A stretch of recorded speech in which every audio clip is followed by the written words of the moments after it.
भारत की आज़ादी के आंदोलन में ऐसे अनेक क्रांतिकारी उभरे जिन्होंने मुल्क को पराधीनता की बेड़ियों से मुक्त कराने में अपना महत्वपूर्ण योगदान दिया और हमेशा के लिए अपने देशवासियों के दिलों पर छा गए। ऐसे ही एक क्रांतिकारी हैं नेताजी सुभाष चंद्र बोस, जिन्होंने अपना सब कुछ देश की आज़ादी के लिए दांव पर लगाया।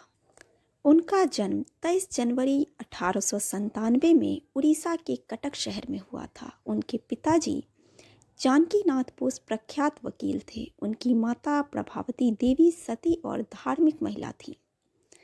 प्रभावती और जानकीनाथ की 14 संतानें थीं, जिनमें 6 बेटियां और 8 बेटे थे। सुभाष चंद्र बोस उनमें से 9वें स्थान पर थे।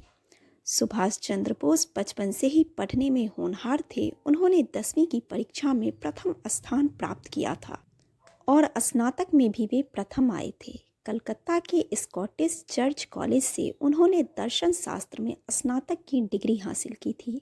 उन्होंने सेना में भी भर्ती होने का प्रयास किया, परंतु आंखें खराब होने के कारण उनको अयोग्य घोषित कर दिया गया। वे स्वामी विवेकानंद के अनुयायक थे। अपने परिवार की इच्छा के अनुसार वर्ष 1919 में वे भारतीय प्रशासनिक सेवा की तैयारी के लिए इंग्लैंड पढ़ने गए। सन 1920 ईस्वी में बोस ने इंडियन सिविल सर्विस की परीक्षा उत्तीर्ण की, लेकिन अप्रैल सन 1921 ईस्वी में भारत में बढ़ती राजनीतिक सरगर्मी की खबर सुनकर उन्होंने अपनी उम्मीदवारी वापस ले ली और शीघ्र भारत लौट आए। अपने पूरे कार्यकाल में खास कर प्रारंभिक चरण में बोस को अपने बड़े भाई शरद चंद्र बोस का भरपूर समर्थन मिला, जो कलकत्ता के एक वकील होने के साथ साथ प्रमुख कांग्रेसी राजनीतिज्ञ भी थे।